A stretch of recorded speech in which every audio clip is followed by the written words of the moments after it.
इद्रिस नाईकवडे त्यांचं एकही बोललं नाही आतापर्यंत. सभापती महोदय, अर्थसंकल्पावर चर्चा करण्यासाठी आपण मला संधी दिली याबद्दल प्रथमतः आपल्याला धन्यवाद देतो. खऱ्या अर्थानं आपण दोन्ही बाजूचं म्हणणं ऐकत आहात. सत्ताधारी आणि विरोधकांचं काम आहे जे काय असेल त्यावर टीका करणं नैसर्गिक आहे. ते काय तुमचा दोष नाही आहे. तुम्ही ज्या ठिकाणी बसलात त्या जागेचा दोष आहे तो. आणि त्यामुळं तुम्हाला ते चांगलं असलं तरी ते वाईटच आहे हे दाखवावं लागेल किंवा म्हणावं लागेल, काहीतरी करावं लागेल, किंवा तुम्ही आम्ही कसं तुमच्यासाठी भांडतोय काय करतोय हे दाखवायची एक संधी असते.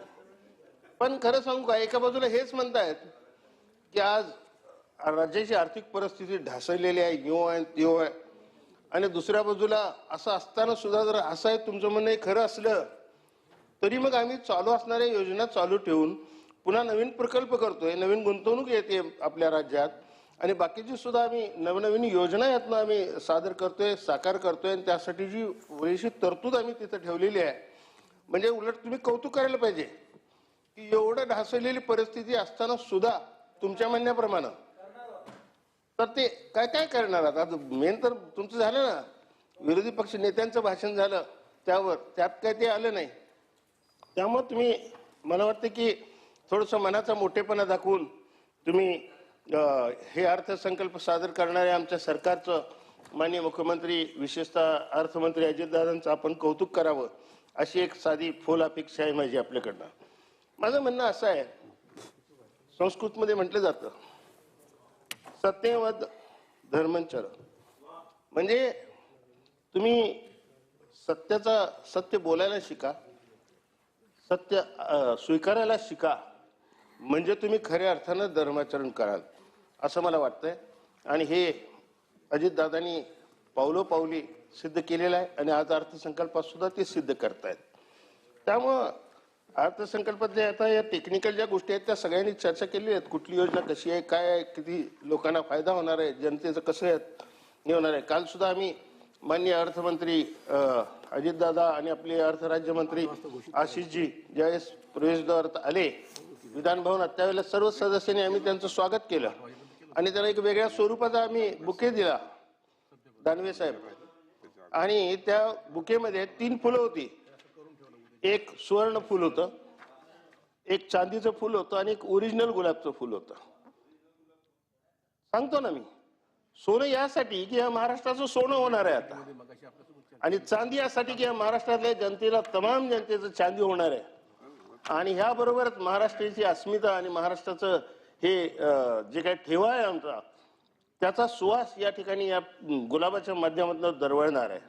ही त्याची संकल्पना होती आणि ही जी कल्पना होती मागची.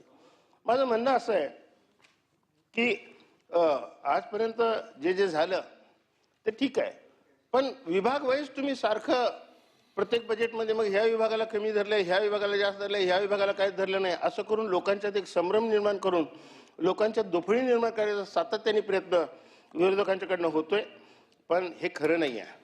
आज तुम्हाला सांगतो, पश्चिम महाराष्ट्रातनं मी येतोय म्हणून मी सांगतो सदाभाऊ, आजपर्यंत या लोकांनी पश्चिम महाराष्ट्रात किती सपोर्ट घेतला आणि सत्तेवर पण होते, परंतु आज पश्चिम महाराष्ट्रासाठी कुणीही विचार केला नव्हता. तसा एवढा दूरगामी विचार माननीय नामदार अजितदादांनी केला.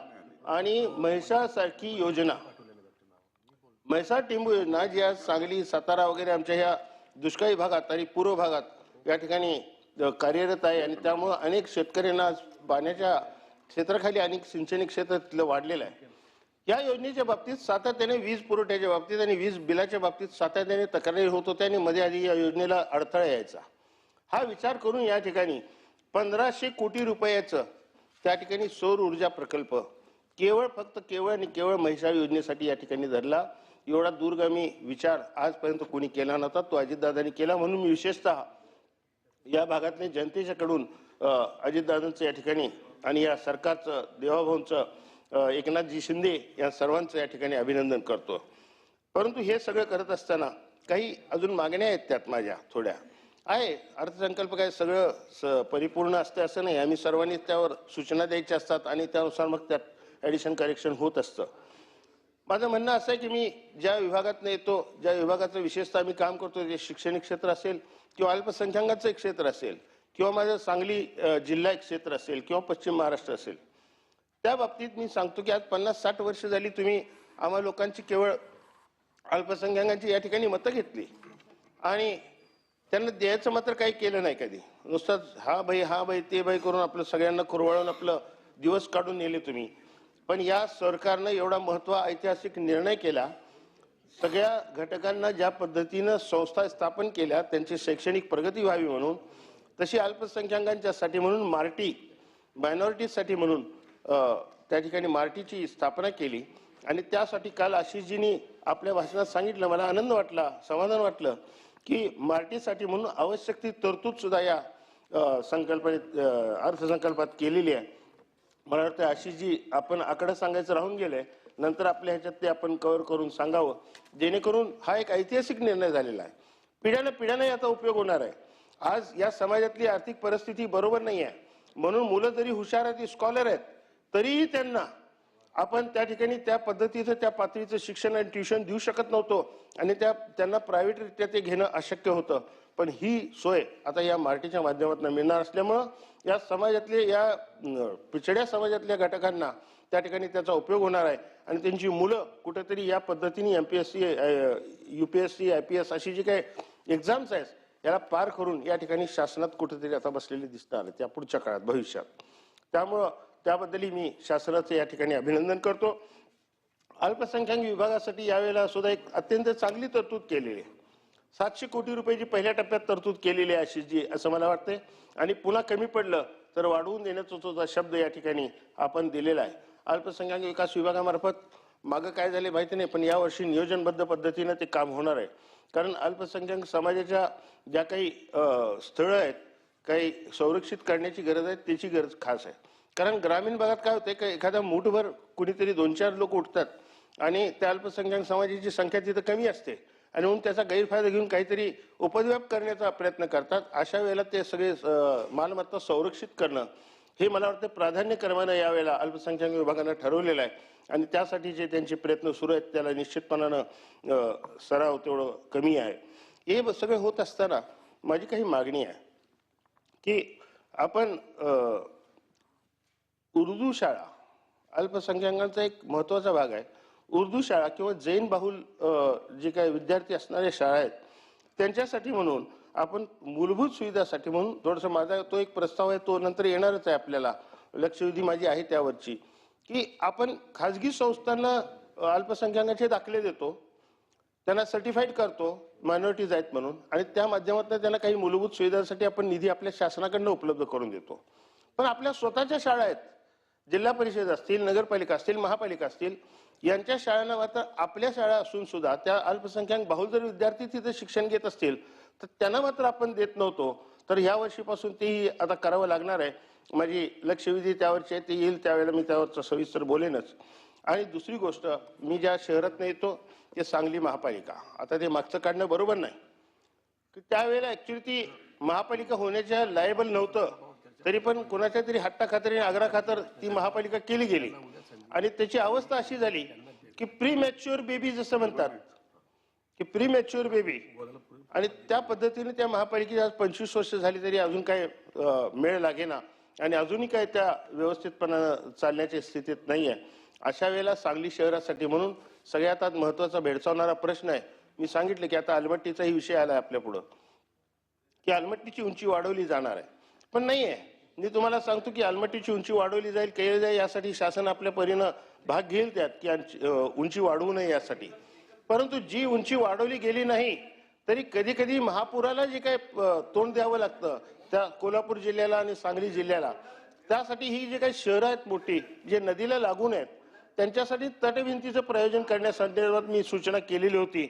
तर ती अशी जी आपण त्याचा विशेष नोंद घ्यावी की सांगली शहरासाठी म्हणून कृष्णा घाटाच्या दोन्ही बाजूला संरक्षित तटभिंत वॉटर लेवल बघून त्या ठिकाणी आपण करावी आणि त्यासाठी जी तरतूद आपण आपल्या या बजेटमध्ये करून घ्यावी अशी एक माझी छोटीशी सूचना आहे. आणि दुसरी गोष्ट, काही महत्वाचे प्रकल्प या महापालिकांना दिले आपण, महापालिकेने त्यात परिस्थिती आहे नाही बघून तरीही हिस्सा घेतला. आता NRC योजना की सांगलीला नदीचा प्रश्न असा आहे की तिथं शिरी नाला म्हणून एक विषय आहे, तो कायमच गाजतो आणि त्याचं एकदा निकाल काढायचा म्हणून मागं NRC योजना तिथे लागू झाली आणि NRC योजना लागू झाल्यानंतर ती आज पूर्णपणानं फेल्युअर झालेली आहे, ही सांगायला मला म्हणजे इथं खेद आहे. कारण त्यासाठी वेगळे 3 एक्सोल्युशन पॉइंट्सची गरज आहे. ते पाणी एवढं आहे की एका ऑक्सिजन पॉइंटवर होत नाही आणि म्हणून त्या 3 साठीचं सुद्धा आपल्याकडे प्रस्ताव पेंडिंग आहे. ती नवीन ऑक्सिजन पॉइंट करून ती योजना एक्सपांड करण्यासंदर्भात. त्याशिवाय तो प्रदूषणाचा प्रश्न त्या नदीचा संपणार नाही. अशा पद्धतीनं थोडीशी काही आपण तरतूद त्यात करून घ्यावी. बाकीचे प्रश्न आहेत त्या वेळेला ते बोलेनच, परंतु अशा पद्धतीनं विरोधकांनी सुद्धा थोडंसं मनाचं मोठेपण दाखवावं की झालं ना, सारखं सारखं तेच तेच म्हणणं योग्य नाही आहे.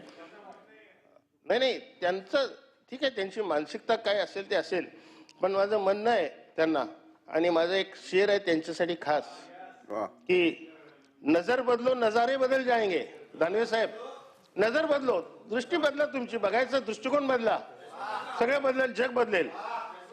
सोच बदलो, सितारे बदल जाएंगे. सोच बदलो, सितारे बदल जाएंगे. कस्ती बदलने की जरूरत नाही. इकडनं तिकडे तिकडनं इकडे यायची आवश्यकता नाही. आता नाही, अजिबात नाही, काही आवश्यकता नाही. फुल झाली आहे बस इकडं, बसायला बस झालं इकडं काय. आणि सिमत बदलो, किनारे बदल जाएंगे. अशा पद्धतीनं थोडंसं तुम्ही आता वावरावं.